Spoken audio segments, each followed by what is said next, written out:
What's up guys? So IETV iOS news and update muna tayo ngayon. So nirelease na ni Apple yung iOS 17.1.2.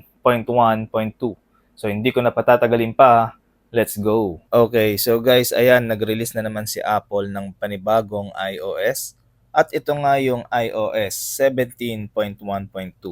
Guys, ang nilalaman ng update na to ay more on security fix lang.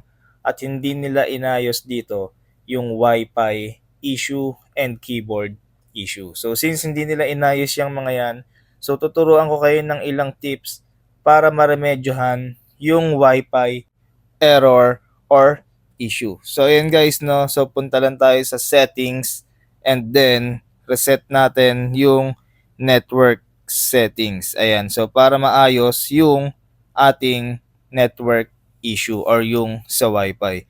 So then next naman natin guys is tuturuan ko kayong